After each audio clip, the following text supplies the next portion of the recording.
everyone. Welcome to this third Living Lab Discovery webinar, which is organized by the FORLIVS Task Force team. So FORLIVS stands for Forest Living Labs for Sustainable Climate. And we are a task force within UFRO, which is the International Union of Forest Research Organizations, a global network dedicated to promoting forest science and collaboration worldwide. Our task force is currently developing the network called CRAFT for the climate-ready and adapted agroforests and forests. So it's a great pleasure to have you here today, and thank you for joining us. Let me introduce myself. So my name is Claire Depardieu. I'm a research scientist at Atlantic Forestry Center in Fredericton, in Canada. And so I'm also the coordinator of the FORLIVS task force, and I'll be facilitating this session today. Before we begin this webinar, I would like to make territory acknowledgement. So we respectfully acknowledge that New Brunswick is situated on the traditional, unceded, and unsurrounded territories of the Wolastoqey, Mi'kmaq, and Pescopomutaki peoples. The FORLIVS core working group particularly recognized the value of indigenous, local, and also traditional knowledge systems and practices in addressing climate change. So during this session, please keep your microphone muted at all times. If you have any question, please, you can raise your hand or write your question in the chat. So we would be able to follow up on that. And so if you want, you can also open your camera. Don't forget to smile because we are recording this session right now. So just to mention, we are organizing webinars every 2 months to make people discover research projects, initiatives, and also individual forest and agroforest living labs all around the world. And today we are showcasing forest living labs in France. So I have the pleasure to have 2 speakers related to the PEPR project. So in French, it's like PEPR project, which is a major interdisciplinary initiative in France, which is focused on the socio-ecological transition of forest systems in both temperate and tropical regions. And I'm going to start and welcome Arnaud Sergent, who is the co-leader of this amazing project with Christian Plomion at INRAE. So Arnaud is our first speaker today and is a research engineer at the Environment Territories in Transition Infrastructures and Societies research unit at INRAE. INRAE is for a French National Research Institute for Agriculture, Food and Environment in France. He holds an engineering degree in agriculture and forestry, complemented by training in tropical geography and political science. He also holds a PhD in political science from Sciences Po, from Bordeaux. His research and teaching activities focus on forest-based policies in France and also Europe, and he has extensive experience in supporting public policies and coordinating research activities. So Arnaud, thank you for being here with us today.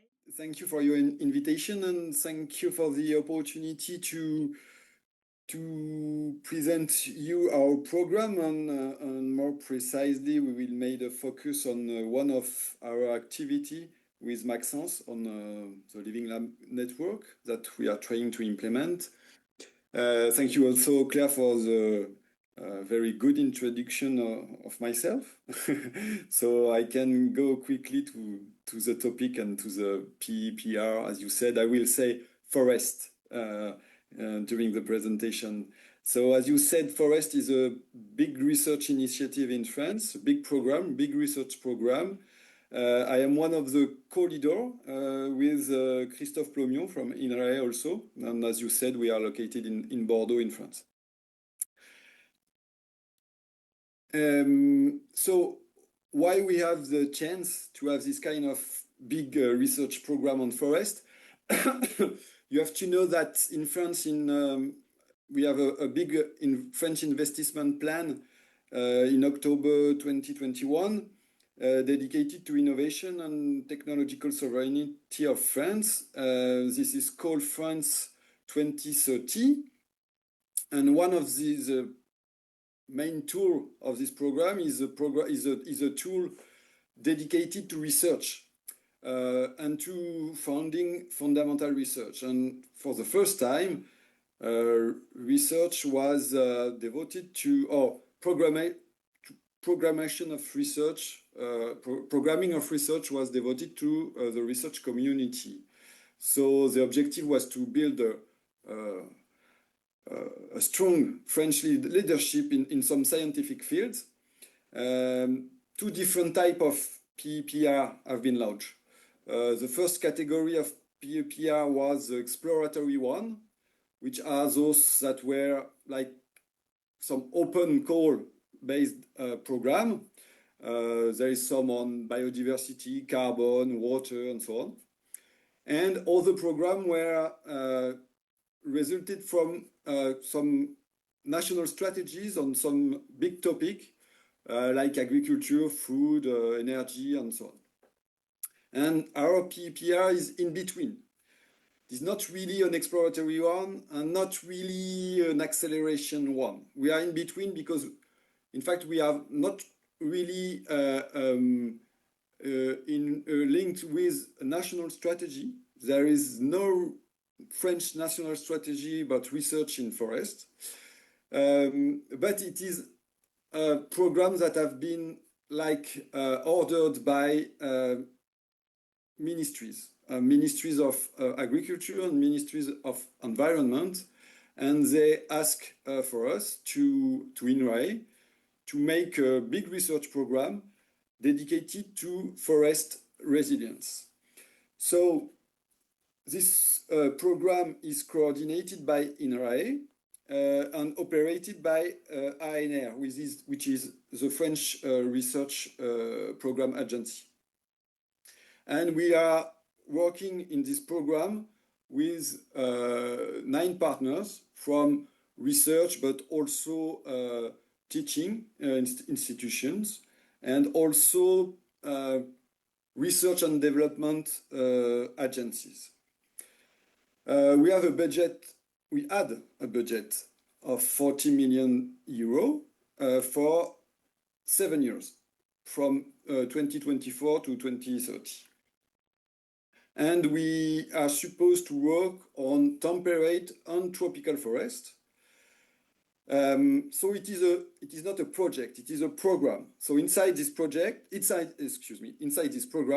there are different projects and different type of project also that I will present to you. What was our ambition? We dedicated this program to support the transitions of forest socio-ecosystems through the development of transformative knowledge-based solutions. It is mainly a program dedicated to fundamental research, so we have to make research, but also we have to promote some kind of different way of doing research. So we try to promote a systemic approach through interdisciplinarity, and we are supposed to do co-construction with stakeholders, and we will talk of that later with the Living Lab. And we have also responsible for promoting education and training capacities. And at the end, we are supposed to propose and test innovative pathways for adaptive management, restoration, and conservation of forests. This is our main ambitions. We defined 4 main scientific challenges. The first one is about governance and how to support changes in both in individual and collective practices, and in order to promote the governance model that fosters the sustainable management of forest socio-ecosystem. We have also a priority challenge on bioeconomy, which is dedicated to not really to support new technology, but to support a wood-based bioeconomy in relation with the transformation of the forest. So we wanted to work on the connection between changes in the forest and impact on the bioeconomy system. It was not so easy to do. So it is the scientific challenge that we have the most difficulty to address. The third challenge was on resilience. This is the main one. It is dedicated to work on forest resilience, understanding forest vulnerabilities, but also to identify what could be adapting management practices, building on their evolutionary and ecological dynamics. And the last main priority challenge was on monitoring, to support the development of capacities to monitor forest dynamics and anticipate their trajectories at different scales, not only to work on biomass or to monitor biomass, but also to monitor biodiversity and to monitor forest health. At the moment, the program is composed by three main parts. The first part has five main projects. We call them focal projects. What are these projects? This is big project. They will last 6-7 years, and they have each around 5 million euro of budget, and they are dedicated to address the priority challenges that I mentioned before. One on I will present them later, but this is the main part of the PEPR. As you can see, more than half of the budget is dedicated to these five main projects. We have also, more recently, we have selected through a project called 10 other more small projects, 3 years project with around 1.5 million euro of budget, and all these projects were dedicated to address the gap in our programming global map.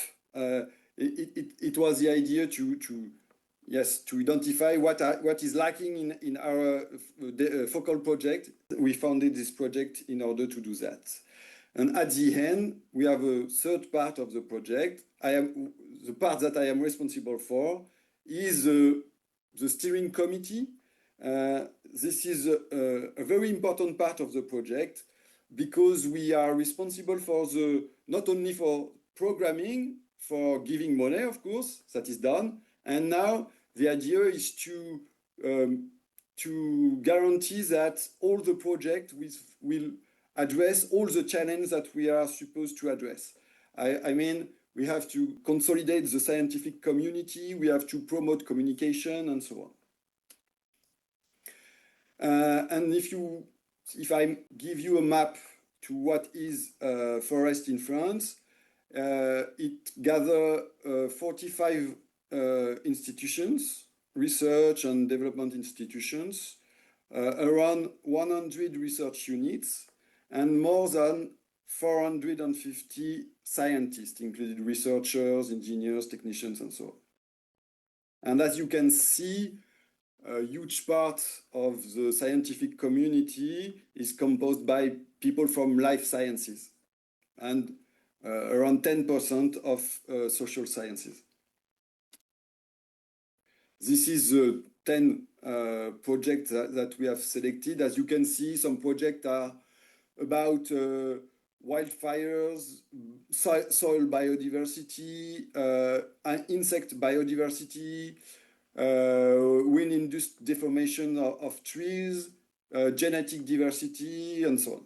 This is the governance aspects, and we are doing a lot of events.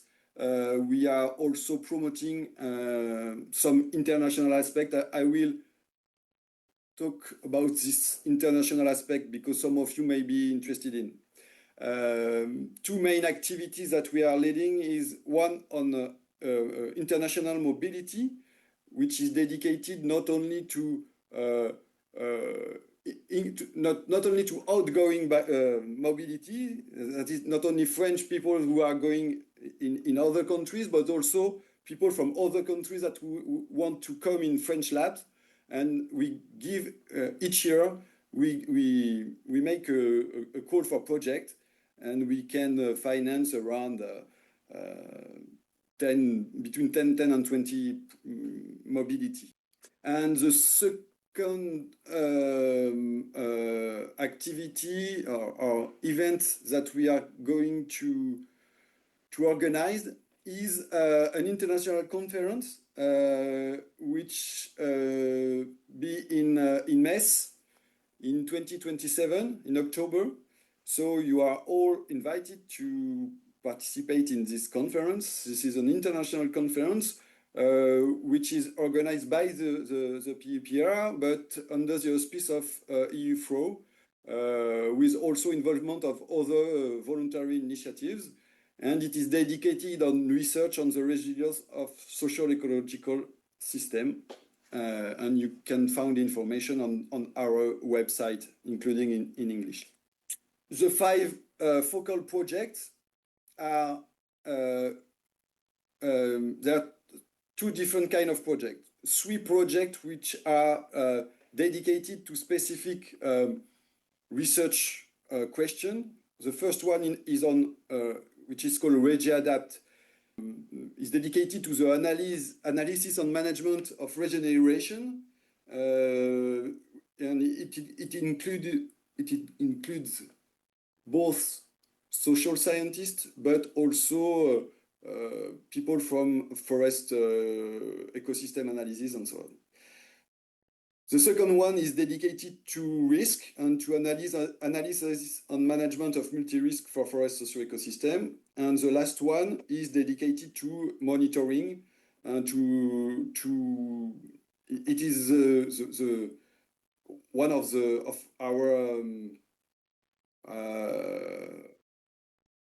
our topic, our main topic. And the two other focal project, one on data, which is dedicated to the management of data between all the projects, and the last one, which is called Forest Hub. Maxence is part of this project, and he will present you what he is doing on the Living Lab network, because we are supporting this Living Lab network in this Forest Hub. The idea of the Forest Hub was to work on forest socio-ecosystem. What does it mean? What does it mean to promote transition of forest socio-ecological system? But also to conduct some kind of transversal activities for training, but also on this task on Living Lab networks. Just quickly, I will summarize what we were expecting when we launched this task on Living Lab networks.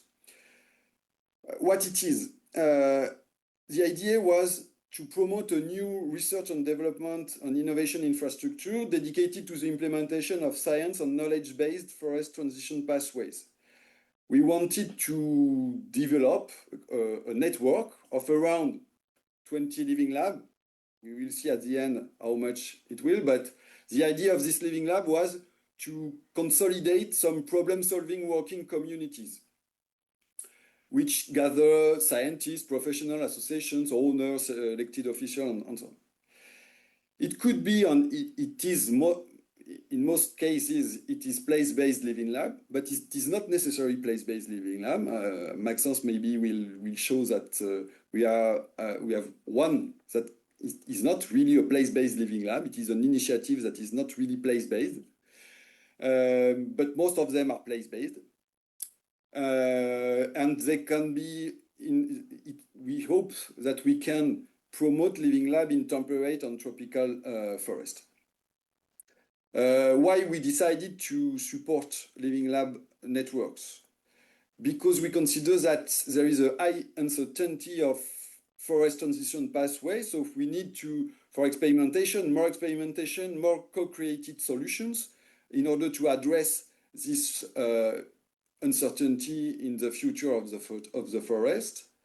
We also consider that there is and in France particularly, there is a high heterogeneity of forest social ecological system. So we need for contingency. So it is why most of the Living Lab are place-based, because we have to identify what are the not only the solution, but also how the problem appear at the local scale.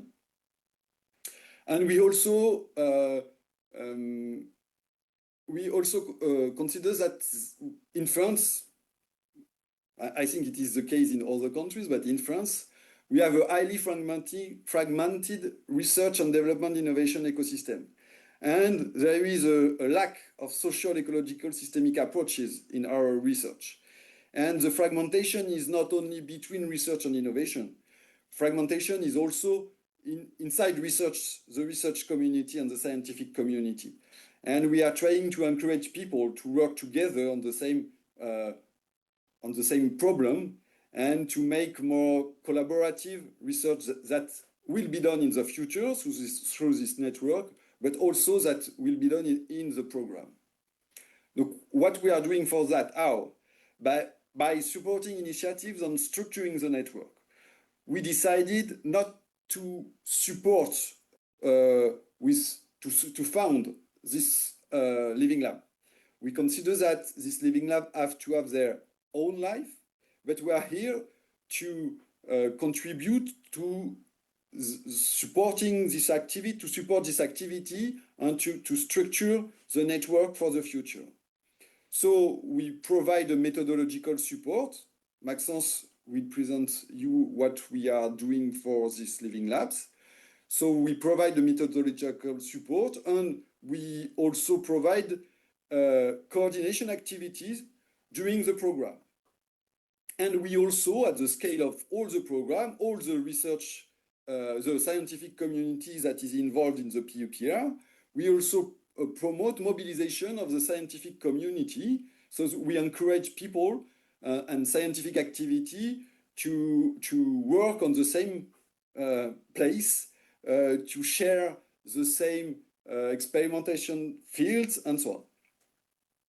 So that is the reason why in the PEPR we decided to promote this activity. It is a very, very important task for us, not only during the program, but also we want to demonstrate at the end of the program that we contribute to the structuration of this living lab network. So we have the chance to have Maxence involved in the PEPR, who is in charge of this task, and he will make you a presentation of what he has already done, and you can also ask him what he is expecting that will be achieved at the end of the program regarding this network. And just to finish, it is a really ambitious objective, because we have a lot of difficulty in France. We have only few initiatives, so it is a really ambitious task. And I can answer question if you have question about the PEPR. Maybe I will have one question for you, Arnaud.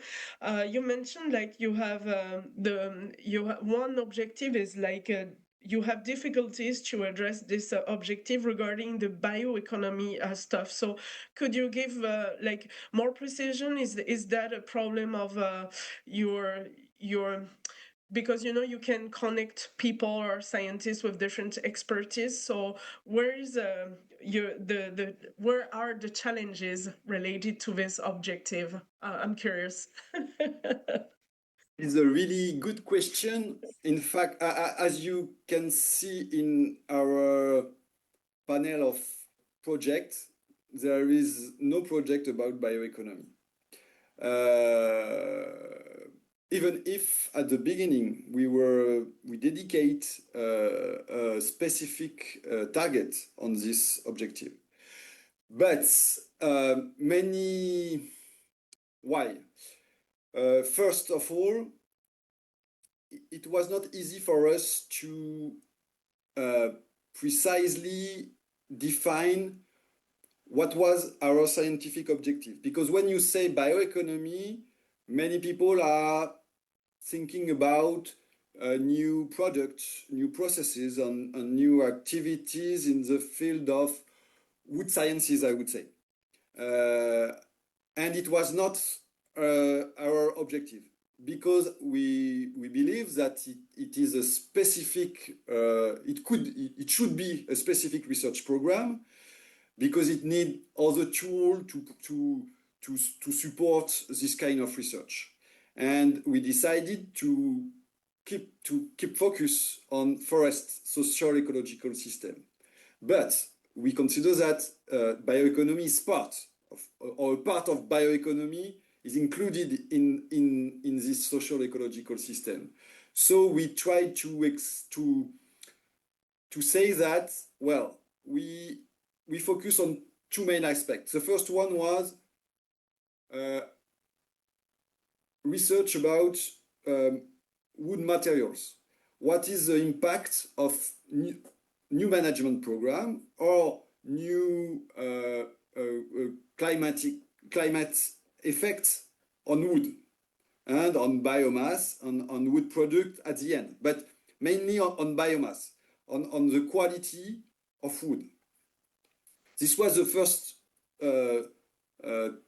topic that we identified in this bioeconomy objective. The second one was to work on, how I could say, on the productive system, on the what are the different activities that are involved in bioeconomy, and how do they integrate climate change or impact of climate change or global changes on not only their supply, but all their activities. So as you can see, it was not easy to define precisely the research topic. This is the first reason why it was difficult to address. The second reason, I think, is also, and maybe the main reason, is that the scientific community is really narrow. We have only few people that are working on this in France, because in France, most of the research community on forest is on forest ecology and on the functioning of forest ecosystems, and not so much on the productive aspect of forest. We are only few research unit or only few researchers that are working on this aspect, and most of them are working on ecosystem services and so on, and not really on the productive aspect of forest. It can sound quite strange, maybe, because we heard a lot about what we are dominated by productive issues, and other issues are not enough considered or taking importance on this issue. But the reality is the French research community is mainly dedicated to non-productive aspect of forest, and is also dominated, as you have seen in the map, also dominated by people from ecosystem sciences. Now we are welcoming Maxence. So you probably already know Maxence because he's one deputy coordinator of our task force and a very active researcher. So he's very active on the different activities where we have here on the task force. So Maxence, I would like to thank you for that.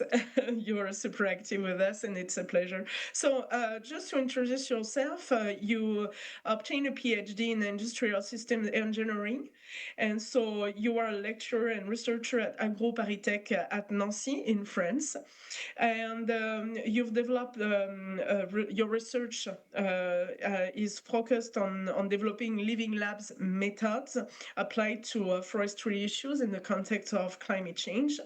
Not to mention, you are a key contributor to the PEPR FORESTT project, and you are leading the Forest Living Lab component development within this major initiative. And so today you're gonna describe a little bit more in details what is the methodological framework you are using to guide different living labs you have already in this French network. So whenever you're ready, you can share a presentation and start, Maxence.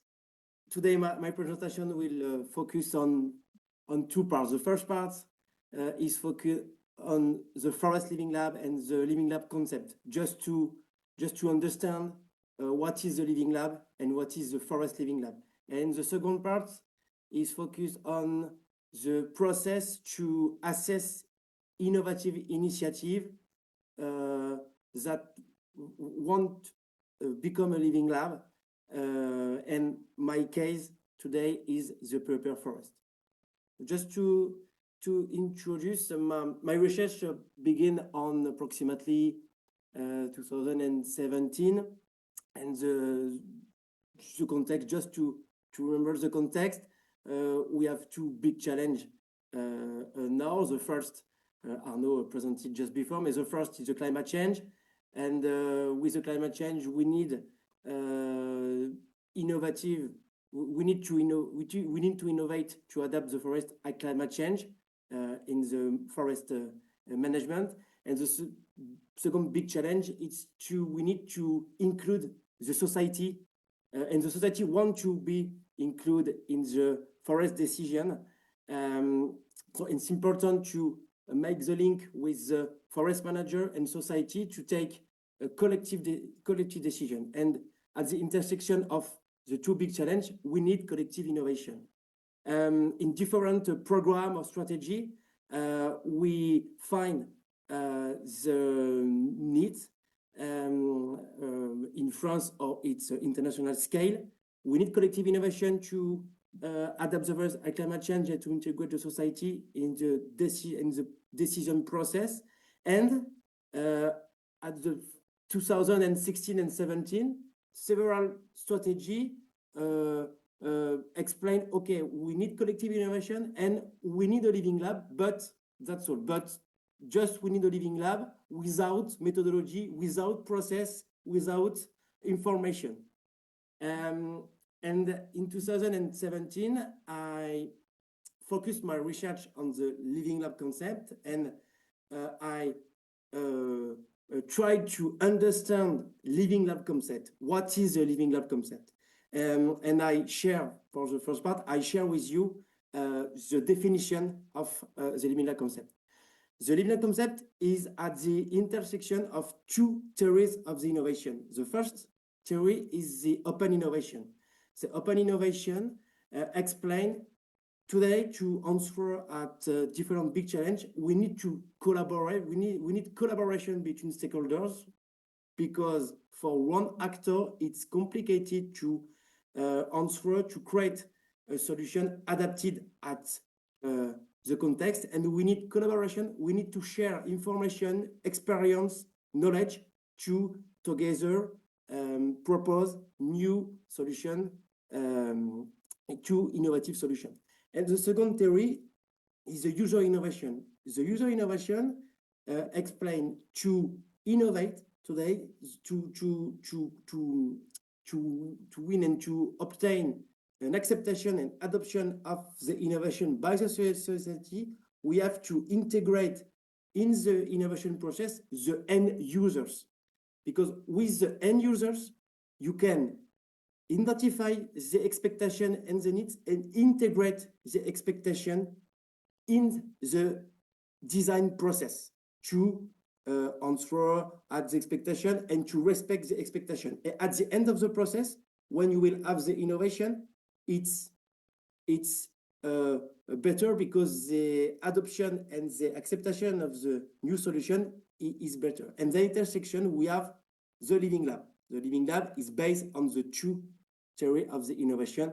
And in this slide, we have a definition proposed by Arnould. Arnould, it's a European network of the living lab, and the objective of the Arnould is to promote and to share the living lab concept.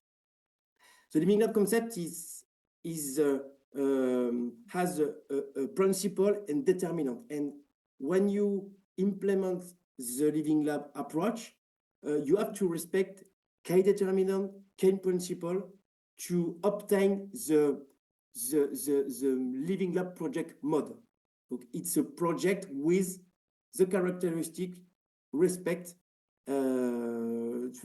It's a project with the Living Lab concept characteristic. For example, we can illustrate with the multi-stakeholder mobilization and participation to have openness, to have a diversity of the stakeholders in the process. The second example is involvement of the end user. The end user are the main element to manage the process. So we have to respect, and we will see after, but we have to respect different characteristics to obtain the Living Lab mode. To propose a summary, a Living Lab process, the beginning is a problem. It's easy, it's a problem, and we propose an iterative innovation process composed by different phases and different steps to obtain innovative results. And the main method to co-design innovative solution is the multi-stakeholder workshop. The Living Lab exists since 40 years ago in the other sector, for example, urbanism, energy, agriculture, and health. And to adapt this concept at the forest sector, I meet two different experts on the Living Lab in the other sector. And since 2018, we developed a first methodological process to adapt it to the forestry sector, we implemented this methodological framework to answer a different problem. But now, it's not 2016, but before the PEPR FORESTT in 2023, we have different observation. We show the relevance of the Living Lab approach thanks to our research to answer and to meet the challenges facing the forestry sector. We develop a methodological framework for piloting Forest Living Lab, adapted at the Forest Living Lab with a methodological framework with the phases, with the step to pilot the phases, and tools adapted at the forestry sector. And before the PEPR, the main observation was today many Forest Living Lab projects are starting up. It's really interesting for us, but we identify a need for methodological support and a divergence in understanding of the concept. This is the main observation before to begin the PEPR FORESTT. And when we begin the PEPR FORESTT, Arnaud presented just before, the main ambition of the PEPR FORESTT. But if I focus on the work package Living Lab, our goal is to develop and connect forestry Living Lab based on the main observation as I presented just before, and to develop, to improve the understanding of the concept, and to create a network. We propose 4 tasks in the PEPR FORESTT at the national scale. The first is to map and evaluate the initiative that want to become a Living Lab. The second task is to provide the initiative which want to become a Living Lab. The third task is to create a network to share experience, knowledge, human resource, financial resource to improve the exchange between the Living Lab. And the fourth task is to conduct and formalize a reflective analysis on the living lab, because to understand with other scientific discipline the impact of the living lab for the territory, for the society, for the other aspect.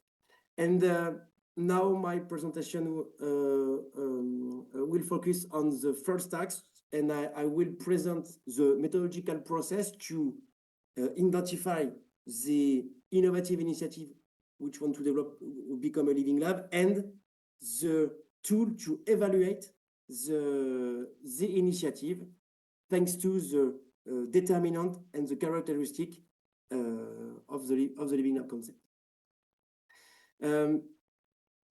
To begin this task, we have two initial observations. So first, it's many collective forest innovations say, okay, I am a living lab, but we don't know if the initiative are a living lab, because as I presented just before, we have to respect criteria, determinant, and characteristic. And the second observation is it's a weakness for my research before the PEPR FORESTT, because we support living lab project with a methodological framework, but without the assess before the project, and the adaptation of the method was not really adapted at the need of the project, of the project manager. So thanks to, it's an hypothesis, but thanks to the assess before to begin the project, it's better to adapt method and tools to for the project. So this is the two initial observation, and we have here the scientific weakness to justify how task. So we have two research questions, but the objective, as I presented just before, is to develop an assessment tool for innovative initiative in the forestry sector, to assess the initiative and to propose adapted methodology based on the living lab characteristic. To design the tool, we implemented a method with 5 steps based on the principle of the design thinking. The first step, it's the literature review about living lab concept. We identify all the determinant and characteristics for all the sector to understand the main criteria of this concept. The second step is to develop, based on the literature review, develop a first version of the tool with the interview conduct with living lab expert. We cross the literature review with the living lab expert. We obtain the first version of the tool. We tested the tool with different forest initiative to adapt the tool at the field and the forest characteristic. And with the different iteration between test and analyze and refine, we propose the second version of the tool. And with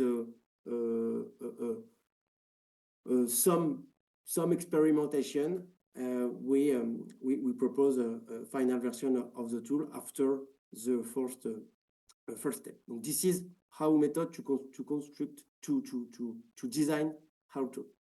What is the tool? This is an example with different article who present determinant and characteristic. Very interesting article to understand the living lab concept. The tool is composed by the characteristic and determinant, and for each intersection, one criteria. For each criteria, we have a question and we have a level. Because when we assess the living lab, we can have different level to assess living lab and to know the maturity and to know performance for each initiative. We have 7 determinants and 10 characteristics based on the literature review and based on the interview conduct with the living lab expert. This is an example for one criteria with a different level and the question. The table, it's a summary because do you remember I explained 10 characteristics and 7 determinant, but the tool was more long for the project manager, for the initiative. At the beginning of the PEPR FORESTT, we had 70 criteria. It's a lot of criteria for run assess with a different interview and different test. We have now approximately 30 criteria, and this is a summary to define each criteria. The tool is based on the self-assessment principle. The project manager, it's not the living lab team of the PEPR. We are not to develop and conduct the interview to complete the grid. It's a self-assessment implemented by the project manager. It's better to create a network because it's a really self-assessment conducted by the project manager, and the living lab team. The role of the living lab team is just to improve the understanding and present the tool, and that's it. For the living lab team, it's better to win the time and to be here to analyze the data. The tool is composed by 3 main parts. The first part is the profile, to know the identity of the initiative with the guideline based on the living lab concept. The second part is the context, analyze using the PESTEL framework. This is an analysis with political, economic, social, technological, environmental, and legal aspect to identify opportunities and threats for each dimension, to know if the context is favorable or no to implement a living lab. And the first part, it's the main part of this tool with the assessment based on the criteria and characteristic, as I said just before. So approximately 30 criteria divided on 4 big parts: the partnership, public-private population, the integration of end user, the experimentation in the real context of the research and of the innovation, and the durability of the project. After the design of the tool, we propose an implementation including the PEPR FORESTT. We received 32 initiatives express interest in joining the PEPR FORESTT Living Lab network. But with our human resource and financial resource, and we must to produce a scientific contribution, it's not possible for us to support 32 initiatives. The objective is to select approximately 10 initiatives to support, to create the network, the proof of the concept of the network, and to answer at our research question. So we send the tool at the 32 initiative, but we will see just after we select approximately 10 initiatives. Today we received 24 tools. The tool is based on the self-assessment principle. So to assess, it's really interesting, but to select, it's complicated. So to select 10 initiatives, we propose this selection process with external, it's an external committee. We analyze the tool, we analyze the data provided by the project manager of the Living Lab, of the initiative, and we cross our scientific criteria with the scientific and strategic criteria of the PEPR FORESTT.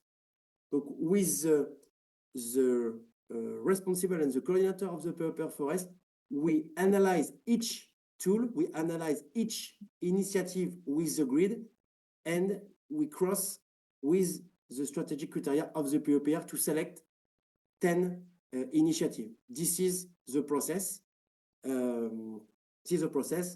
The presentation of the tool and cross-referencing with the PEPR strategy. The presentation of the, in step 3, the presentation of the 10 initiatives at the project manager, including the PEPR FORESTT. After the Living Lab team verified the relevance of the initiative to create the network, and in December 2025, we presented our research. This is an example of the result of the grid. And this is the level of the maturity for one initiative for different aspects, characteristic and determinant. So this is green is a really good result, and the red is a bad result. And to extract the main information of the grid, we propose a summary of the tool with the main aspect of the Living Lab concept. It's a summary, a map to understand the assess of for one initiative. Today we have in the PEPR FORESTT we have 10 initiatives to create a network. So, you can see in my presentation. This is the first selection.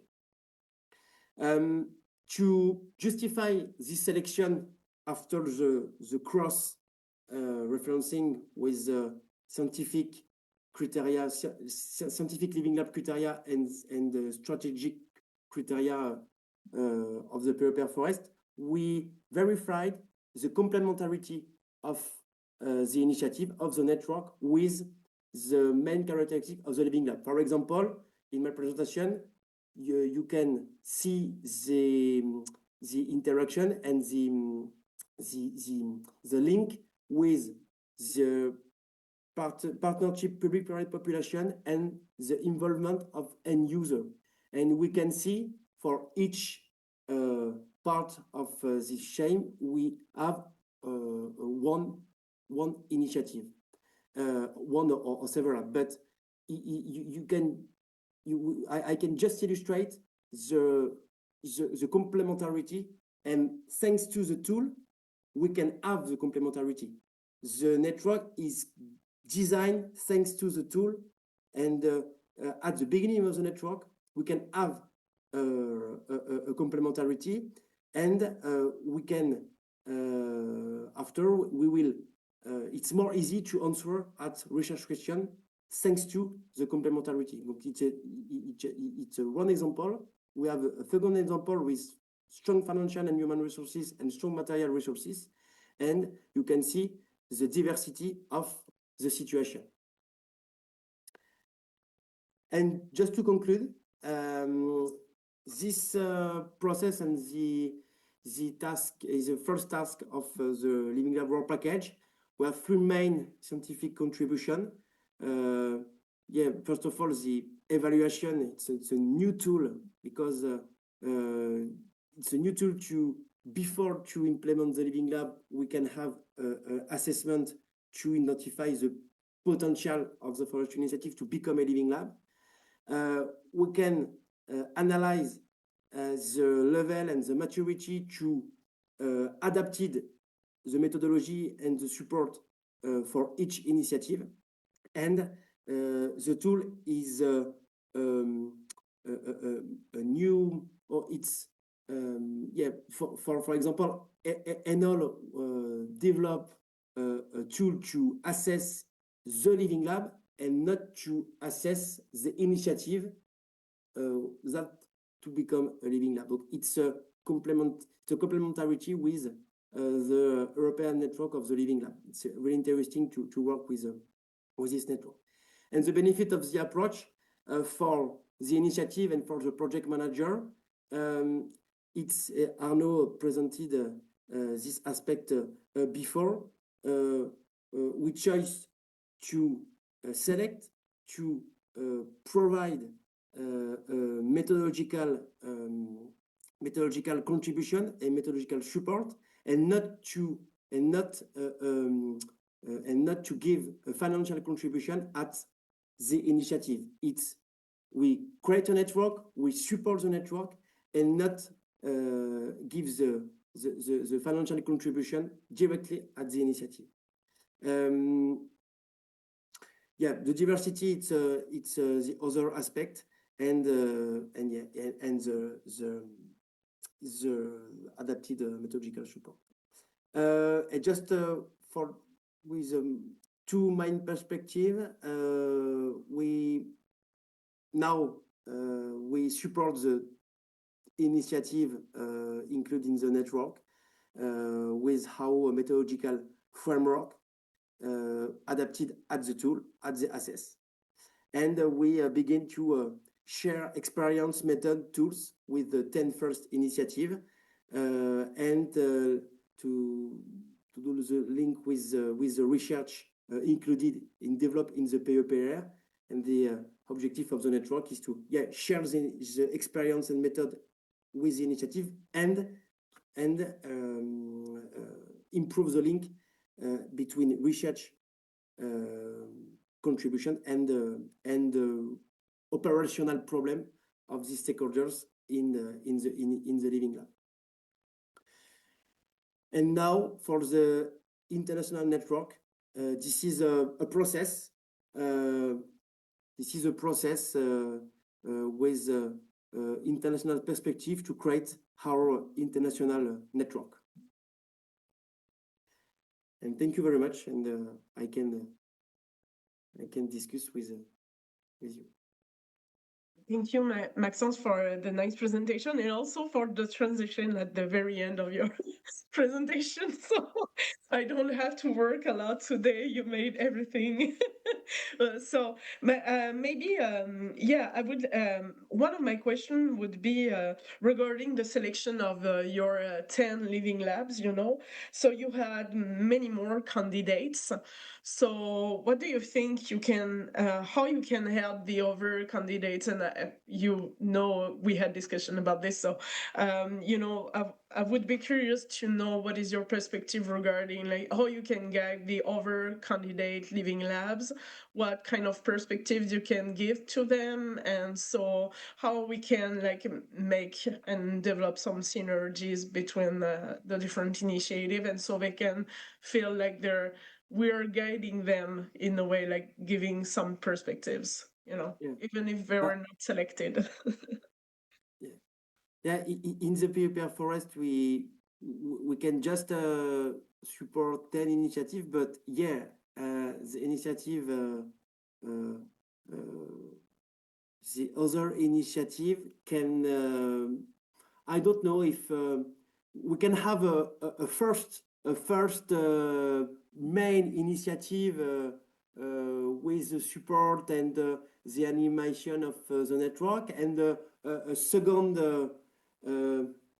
circle, a second group with only information, share documents, share with two level. And in the international network, it's really interesting because we cannot support all the initiative in all the countries.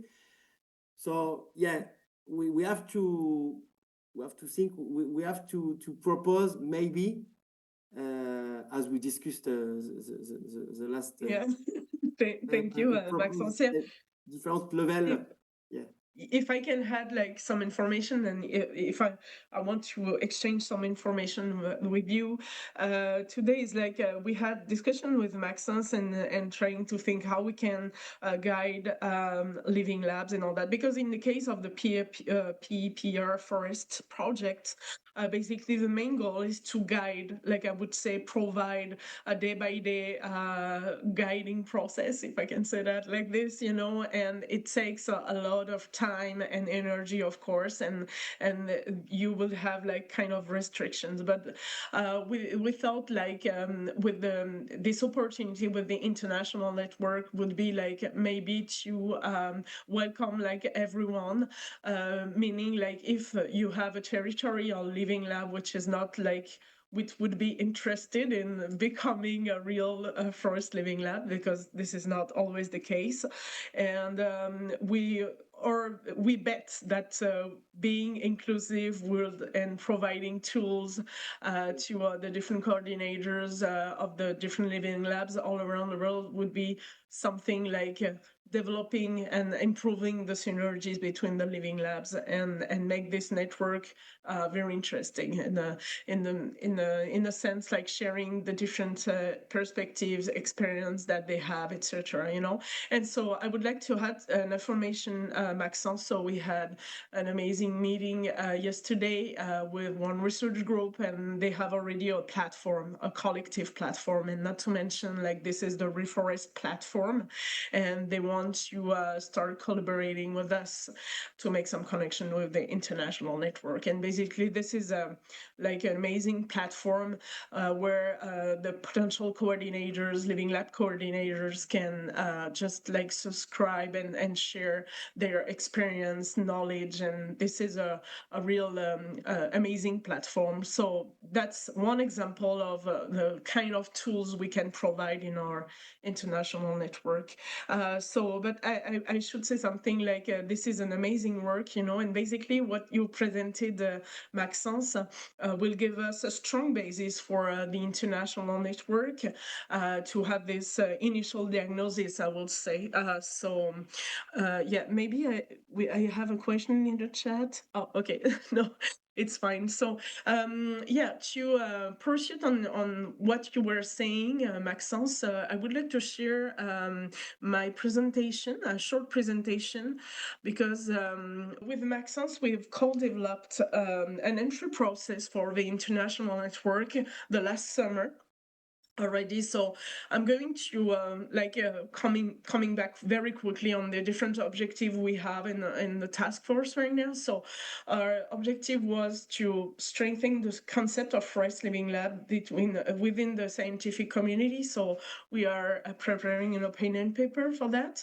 The second objective is like trying to make a listing, a comprehensive and global listing of both existing and also emerging forest living labs that we want to integrate in our international network.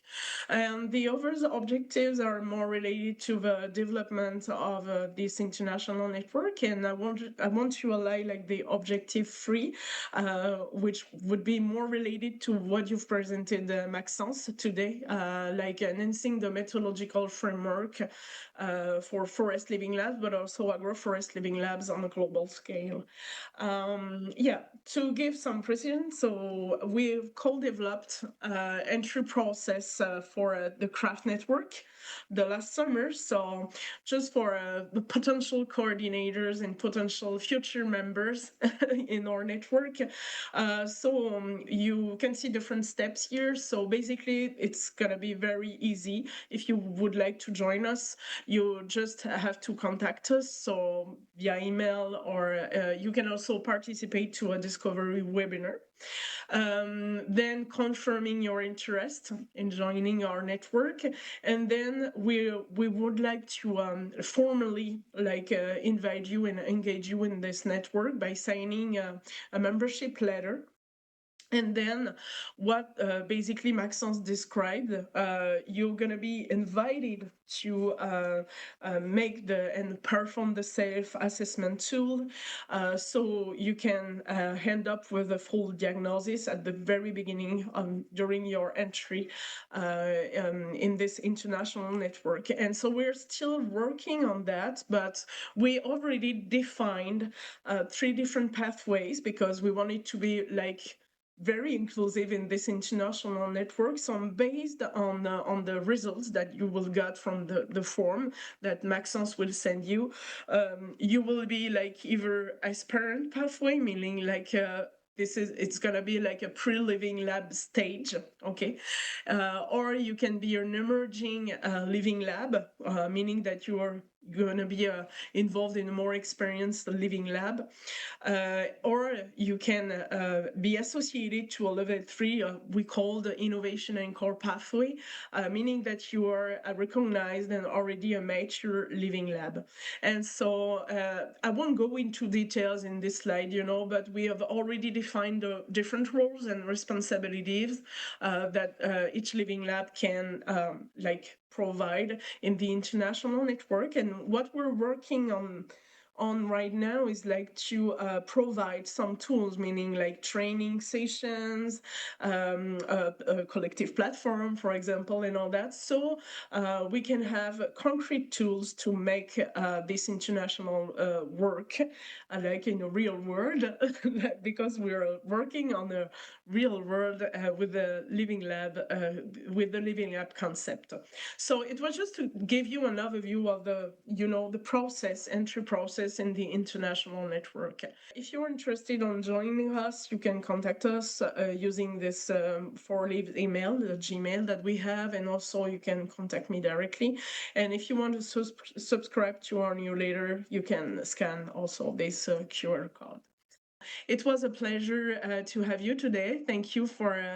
Thank you. I would like to thank our 2 speakers, for their amazing presentation and very fruitful discussion too. I wish you a very good day and see you soon. Bye.